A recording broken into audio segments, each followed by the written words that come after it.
अस्सलामुअलैकुम अली भाई। वालेकुम सलाम नुमान साहब। अली भाई, मेहर अली ने आइसोलेशन के बारे में पूछा है, उसको जरा ब्रीफ कर ले। जी नुमान साहब, मेहर अली ने आइसोलेशन के हवाले से पूछा है। There are many type of isolations.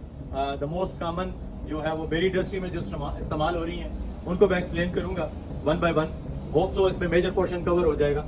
First of all जो आइसोलेशन इस्तेमाल होती है that is called electrical isolation. किसी भी इलेक्ट्रिक एनर्जी को मेन सोर्स से आइसोलेट करने को हम इलेक्ट्रिकल आइसोलेशन कहते हैं, और इसको हम थ्रू ब्रेकर्स या थ्रू फ्यूज आइसोलेट कर देते हैं, यानी कि मेन सोर्स से उस इक्विपमेंट को कट ऑफ कर देते हैं और इलेक्ट्रिकल एनर्जी को डिस्चार्ज कर देते हैं। The second one is mechanical isolation. Mechanical isolation physical होती है, यानी कि अगर किसी पाइप में हमने कोई फ्लैंज डाल दिया, स्पैट डाल दिया, तो हमने क्या किया कि उस लाइन को आइसोलेट कर दिया मेन सोर्स से। अब वो लाइन पानी की भी हो सकती है, किसी चीज की भी हो सकती है, तो दैट इज मैकेनिकल आइसोलेशन, यानी कि फिजिकली हमने इसमें कोई फ्लैंज डाल दिया है और हमने लाइन को आइसोलेट कर दिया है। The third one is pneumatic isolation.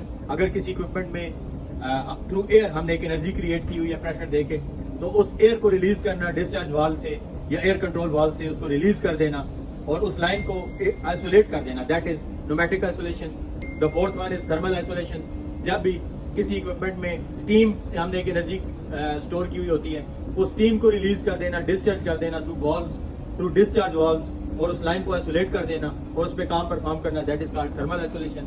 The fifth one is hydraulic isolation. बहुत सी इक्विपमेंट ऐसी होती हैं जो हाइड्रोलिक प्रेशर से कंट्रोल होती हैं और उन इक्विपमेंट पे काम करना डेंजरस हो सकता है, इसलिए हम उस हाइड्रोलिक प्रेशर को रिलीज कर देते हैं, डिस्चार्ज कर देते हैं डिफरेंट वाल्व्स के थ्रू, और वो that is called basically hydraulic isolation. तो ये कुछ मेजर टाइप्स थी जिनको हम इक्विपमेंट्स को जिनके थ्रू आइसोलेट करते हैं, और इस प्रोसेस को जिसके थ्रू हम इन सारी इक्विपमेंट्स को आइसोलेट करते हैं, इन सारी एनर्जीज को आइसोलेट करते हैं, उसको हम लोटो कहेंगे। इसको रिपीट करते हैं। The first one is electrical isolation, the second one is mechanical isolation, the third one is pneumatic isolation, the fourth one is thermal isolation and the fifth one is hydraulic isolation. इसके अलावा भी बहुत सी isolation होती है जिसमें process isolation वगैरह होती है, यानी कि किसी भी प्रोसेस को हम आइसोलेट कर रहे हैं। हमारे पास एक बड़ा प्रोसेस है, उसमें से हम एक स्पेसिफिक पोर्शन को, एक प्रोसेस को पूरे को आइसोलेट कर रहे हैं, प्रोसेस में से उस सिस्टम को कट ऑफ कर रहे हैं, तो that is called process isolation.